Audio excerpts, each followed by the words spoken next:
काका दादा वहिनी कवाच गेलेत, अजून एक फोन आला नाही त्यांचा.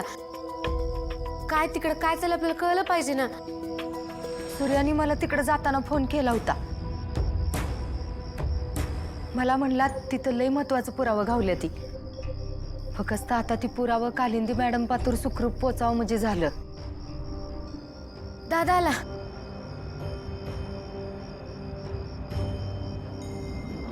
दादा, मॅडमला पुरावा पोचवलं ना? काही अडचण आली नाही ना? आली होती, लई मोठी अडचण आली होती. एवढी मोठी पण नव्हती. ऍक्च्युली आमची गाडी बंद पडलेली, पण एक माणूस आला आणि त्याने गाडी सुरू करायला आम्हाला मदत केली. देवी आईची कृपाच झाली म्हणायची. आता एवढ्या उशिरा मदत मिळणं कठीणच आहे, पण सुदैवानं तिनेच कोणाला तरी मदतीला पाठवलं बघ. सूर्या, सापडलेलं समजा पुरावा कालिंदी मॅडमला दिल्यावर काय म्हणल्या रे त्या?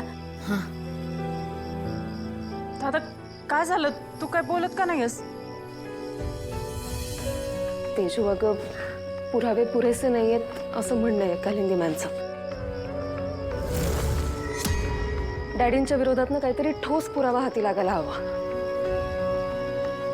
हा ग, हातात ती कुठनं आणायचं? आपल्याला जेवढं घावलं तेवढं आपण दिलंच की त्यांच्या ताब्यात. पण आपल्याला ठोस पुरावा पाहिजे असेल तर तो शोधायला काय करावं लागेल याचा विचार करायला पाहिजे आपण. हे सगळं होईलच, पण इतकं सहज होईल असं नाही वाटत मला. आईच्या नखामध्ये ना कपड्याचे धागे सापडलेत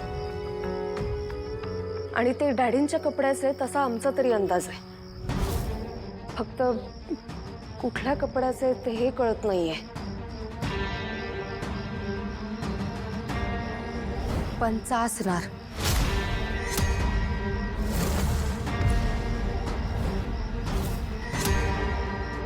मालक जेव्हा अक्कासनी ढकलून देत होतं का नाही, तेव्हा त्यांच्यात झटापटी झाली होती आणि त्या झटापटीतच त्या पंचाचा धागा अक्कांच्या नखात अडकला असेल. आत्या, तुला नक्की खात्री नाही याची? अरे वय सूर्या, अरे मी तिथंच होती की. त्या दरम्यानच ही समज झालं असणार आहे. नाहीतर बघ की, कापडं जर फाटली असती तर ती माझ्या लगेच ध्यानात आलं असतं.